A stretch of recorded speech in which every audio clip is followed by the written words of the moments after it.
Okay, so what I want to focus on here in this video is talking about proper usage of your evaluation management codes. And there are two types of evaluation management, or E&M codes, that we use: new patient and established patient. Now, a new patient is one that you have not seen in your office in the previous 3 years, and an established patient is one who has been seen in the office in the previous 3 years. So that's a critical difference that we need to know right there. But if you take a look at these codes, you'll know the difference between a new patient and established patient by the fourth digit. On a new patient, it will be a 0, and on an established patient, it's a 1. So if this is an established patient, it would be a 99211. A lot of people use these codes incorrectly because they don't understand the first thing about these codes, which you have to think all the way down to an audit or investigation, a deposition, and somebody might say to you, "Doctor, you predominantly use 99203 on all of your new patients.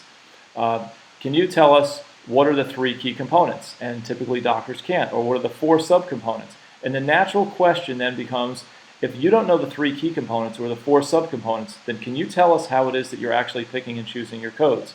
So doctors typically go by this rule of thumb, and what rule of thumb they use is beyond me, but some might say, well, I do a comprehensive exam, so I always pick out a 99205, and I've seen that happen before.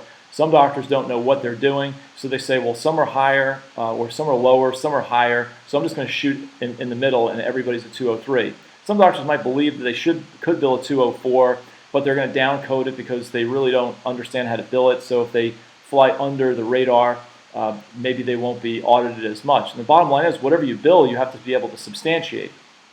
Some people have been told that you can never bill a 99205. I've heard chiropractors say, I've heard chiropractors can never bill a 99205. All of that is absolutely false and untrue. Okay. First of all, the 3 key components, and there are 7 components, but the 3 key components of an evaluation and management service is the history, the exam, and the medical decision making. And on your new patients, you have to meet or exceed all 3 key components. On an established patient, you only have to meet or exceed 2 of the 3 key components, and it could be any of the 2 of the 3 key components. As far as time goes, you'll see greater than 50%. The way the CPT code book words this is that if the majority of the visit, which is 51% or greater, is for counseling or coordination of care, then you can use the corresponding time to override the 3 key components. So if a person came in, I'm just going to use an example of a hot disc, and you really couldn't do an exam on the patient. You took kind of a history, but maybe it was given to you by the patient's wife. He got injured at work. And your medical decision making, you really couldn't clearly identify that, but you're trying to get the patient out for an MRI. You're fitting them for a lumbosacral corset and giving them an ice pack and some instructions at home and doing some therapy on them. The total amount of time might be for the visit 60 minutes, but you'd have to accurately or adequately document it in your records that the total amount of the visit was 60 minutes, that the majority of the visit time was for counseling and coordination of care, and those are 2 other components that you don't see up here of the E&M service. Therefore, time was used to determine the appropriate evaluation and management service rather than the 3 key components. But it has to be articulated exactly the way that I just said it. And that's a benefit, by the way, of electronic health records. And some of you know that I am involved with my own EHR version of EHR, and you can just go to digitalehr.com to go see that. But I have all of that text that's worded in there correctly, so I teach you how to use the code correctly, but then also I have everything formatted exactly the way that it needs to be formatted, because if you're going to bill out a 99203, you have to make sure that you do the right type of history, the right type of exam, and the right type of medical decision making. And again, you might do a comprehensive history, but do a detailed exam and medical decision making of low complexity, and you have to be able to choose the right code. For example, as a chiropractor, Medicare mandates what I would describe as a detailed history, a problem-focused exam, and your medical decision-making you just don't know until the patient actually walks in the door. But if I was to ask you, first of all, the 3 key components, which I do at the seminar, most people don't know them. And if I ask you, if people do know them, then I put them on the spot and say, okay, what are the 4 types of history, exam, and medical decision-making? And there are, and you can see here the initials for them, but PF is for problem focus, EPF is for expanded problem focus, detailed and comprehensive. And you can see here the comprehensive is used twice under the history and the exam, and straightforward medical decision making is used twice up here. In other words, there's 5 levels of codes, but there's only 4 different discriminators for each level.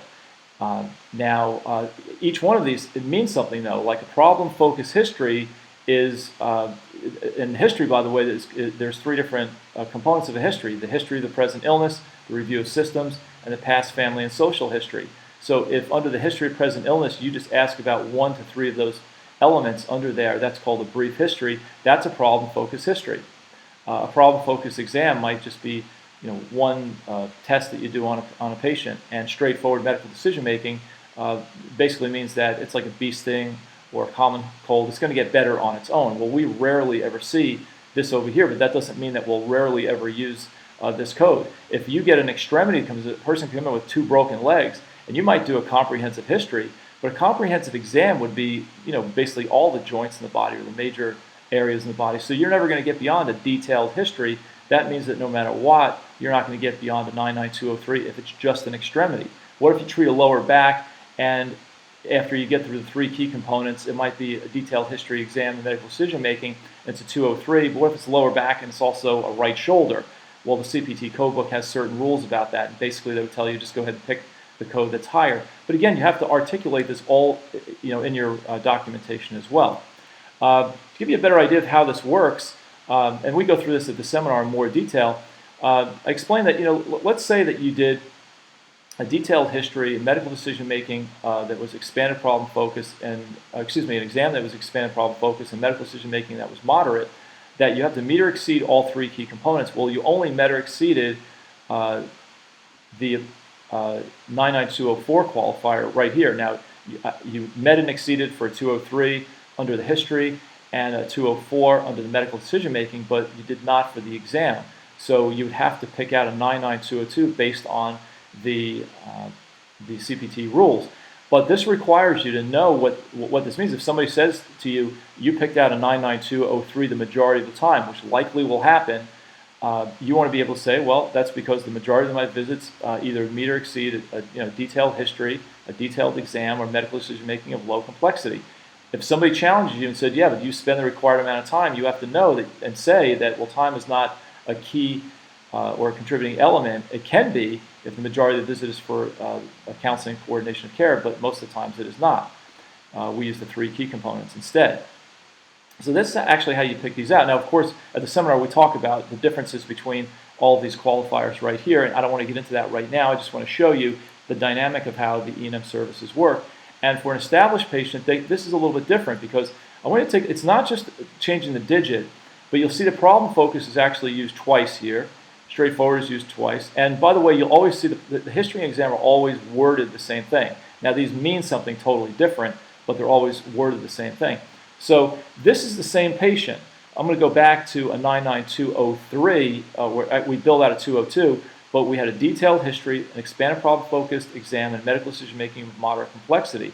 If we have those same qualifiers for an established patient, in other words, if this patient comes back in a day or within 3 years, anytime within 3 years, and we do the exact same thing, that exact same service would be a 99214, whereas as a new patient, it would be a 99202. So a lot of people just think that when you bill out a 99204, the re-exam is automatically a 214, and that's not the case. In fact, sometimes with workers' compensation, I used to practice in the state of Texas, and under the Texas Workers' Compensation Medical Fee Guideline, they would tell you on every follow-up visit when you performed a manipulation or any type of office visit, it was automatically a 213, and every exam was automatically a 214. But that was under the medical fee guideline of the Texas Workers' Compensation Commission. Also California, and this is just an example, there are other states that did this, under their workers' compensation, they said every time there's a new injury, bill it out under the new patient E&M codes. So if you have a third-party payer that tells you to deviate from the CPT code book, that's fine, they can do that, but you have to be able to, first of all, be heads up and know what they're talking about, and understand that doesn't apply to everybody across the board. So again, this just gives you a general idea, though, of some of the key elements and the overview, how time factors into all of this. And I'm sure you'll get a lot out of just this video right here. But at the seminar, we delve into this a lot deeper, and we talk about what an expanded problem focus history is, or what an expanded problem focus exam is, or how do you pick out the medical decision making, and how you word these, and how we can keep this all simple. In other words, how we can record this either on all on one sheet of paper, or we can go ahead with electronic health records, how in the digital EHR software that I have helped to groom, I have the proper wording in here according to the guidelines that have been set forth by the Department of Health and Human Services. So again, it just gives you a general overview of the evaluation and management codes. I'm sure you'll find this topographical at most, but it'll also be insightful and give you a little bit of clarity as far as how these codes are work and how they should be built out.